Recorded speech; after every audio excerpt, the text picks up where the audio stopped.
E aí galera, tudo bem com vocês? Sejam bem-vindos a mais um vídeo aqui no meu canal. E acabou de sair, acabou assim, né? Faz uma hora que saiu e eu atrasei pra ver o RIOT Please League of Legends, onde a RIOT fala sobre os futuros que eles estão fazendo, o que eu estou preparando entre skin, etc e etc. Mas bora ver o vídeo aqui explicando, é a primeira vez que eu tô vendo, ainda não vi. Mas antes de começar o vídeo, peço pra você deixar aquele gostei, compartilhe com seus amigos, se inscreve no canal e deixe seu comentário, né, falando que eu posso melhorar ou não nos meus vídeos. Então bora lá assistir junto com vocês o que tem nesse Riot Please. 7 minutos o vídeo, vamos ver. So let's recap. Pequena melhor. What's happened in League since last update? Few keynotes. Season starts kickoff, the Fiddlesticks and Volibert updates, the Shy Lilia, and now Yone's grand return during the Spirit Blossom event. Now we definitely know which champion's due date. We've also nearly finished releasing all the skins we promised for underserved champions earlier this year, with just 3 left for Nautilus, Ornn, and Skarner. League still has more in store, like the gunslinging marksman Samira, whose kit revolves around comboing with style, and she'll be coming out in the PsyOps event next patch. Today we're going to talk a little bit more about our gameplay plans for Preseason, which is about updating League's item system. And after that, we'll spend some time covering some of the recent work done towards curbing game-winning behavior. But before we jump into it, we just want to thank all of you for participating in the COVID-19 charity fundraiser. Players all over the world came together and raised over $2 million for global pandemic relief. From all of us at Riot, thank you for helping make a difference in our communities worldwide.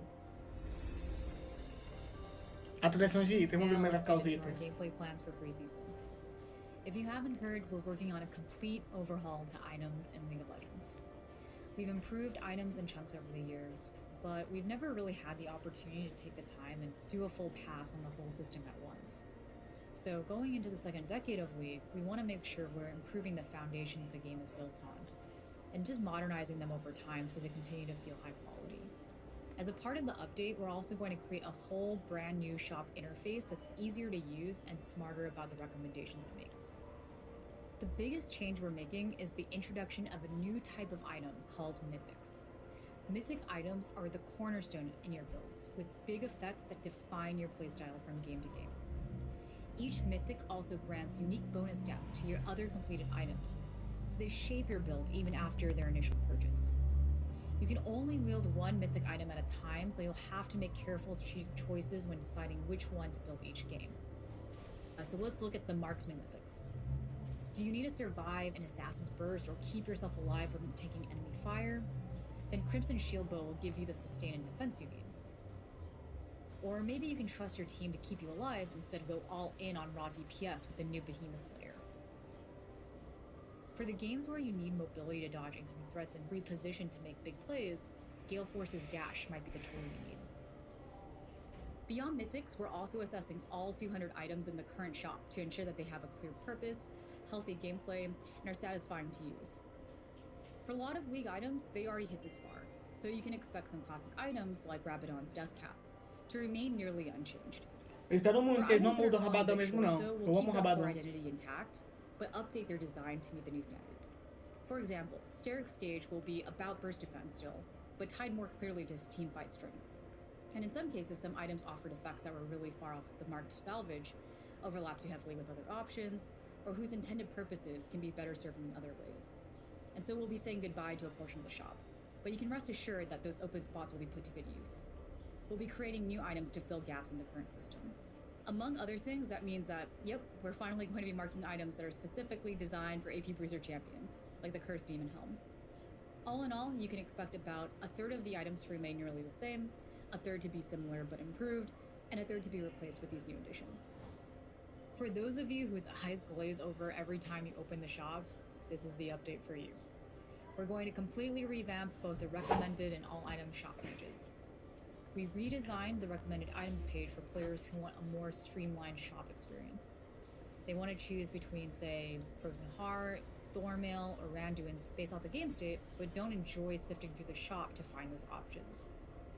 Recommended items will surface sets of item choices that adapt as the game progresses, and evolve patch by patch based on how the best players are building each champion. The All Items page is still for players who want quick access to as much of the shop as possible and rely on muscle memory to purchase items quickly. Things won't move around game to game or champ to champ, but we'll highlight current popular items to make them easier to spot. You can expect to see all of these updates on PvE soon for an extended testing period, and be on the lookout for an article with more details soon. Nem sei o que é esse sistema Intentional comportamentais. game ruining behavior has been a hot topic in the community recently, and honestly, this is just something we need to address more. In May, we committed to a large, long-term effort to tackle issues like champion select griefing, inting, and AFKs. And so towards the first point, the first change we tested was champion select reporting and muting. We wanted to give players a real way to respond to game ruining behavior before loading into the game. Pretty quickly, we found that many reports were coming from players whose teammates banned the champion they were hovering, so we added a confirm ban prompt. You'll still be able to go through the ban if you want. Sometimes, if you just really don't want to see a certain champion, that's what your ban is for. But the prompt makes sure you know it's a champ your teammate wants to play, so you don't ban them by accident. We'll also hook champ select reports into our overall report management and post-game penalty system. And so in the future, we'll work to expand that system to let us take action on champ select reports inside champ select. With that, we shifted our focus recently to address in-game behaviors like inting and AFK. Our automatic detection systems are now identifying these behaviors at almost twice the rate as before, and we're working on more improvements to catch cellular cases that are still slipping through the cracks. In addition to better detection methods, we're also exploring ways to sharpen the penalty system, and this may include things like stricter queue lockout times and ranked LP penalties. Finally, we know it's impossible to stop this behavior entirely, which is why we're looking into ways to at least make it less painful when it does happen. This includes improvements to the early surrender vote so you don't get stuck in a 4v5, and LP mitigation of ranked so you don't drop so hard for someone else's briefing. We know there's still more work to do, but just wanted to share the progress so far, and we'll keep working to make real improvements in this space. While we focus on League today, there's also a lot going on in the League overall universe. For starters, we're just a few short weeks away from the start of our historic 10th World Championship, which is happening in China this year. The esports team has been working hard to plan another amazing experience for you all, and while you've already begun to see some of the content, we have a few more surprises in store. The latest set for Teamfight Tactics launches with patch 10.19. In it, TFT Fates features a mythical fantasy world filled with all new champions, origins, classes, little legends, and arenas. Our friends on Legends of Runeterra recently released their latest expansion, Call of the Mountain, which adds Targon as a region along with 7 new champions. Be on the lookout for more news later this year from the upcoming Riot Forge game, Ruin King, a League of Legends story. Finally, it's an exciting time for our friends on Wild Rift, so be on the lookout for more news from them. We hope you and your loved ones are staying safe. From all of us at Riot, thanks for playing and take care. Eu tô tão ansioso pra ver a mudança dos itens. Vamos ver o que mais. Jogadores de ordem, Skarner. No momento que você está chegando em breve, lançamento dessa skin pra vocês. É o Ordem Sabogueiro, todo mundo sabe. Qual skin? Mano, é X-Tech essa skin? Pelo amor... Alguém me fala que isso aqui não é X-Tech, pelo amor de Deus. Se isso aqui for X-Tech, eu vou ficar muito triste, cara. Que skin feia. Não é feia, ela é bonita. Deixa eu salvar essa imagem aqui.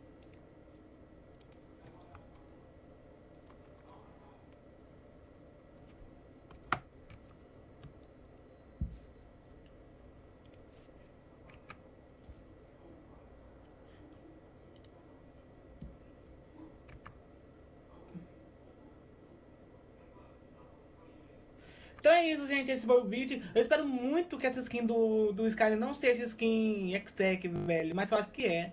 Ou será que é uma nova linha de skin? Parece muito a skin da Ashe, velho. Parece muito aquela skin da Ashe. Como é que é o nome daquela skin? Rainha Cósmica. Parece muito skin cósmica. Só que já tem skin cósmica esse ano. Então é isso. Até o próximo vídeo. Espero que tenham gostado do vídeo. Beijos. Tchau.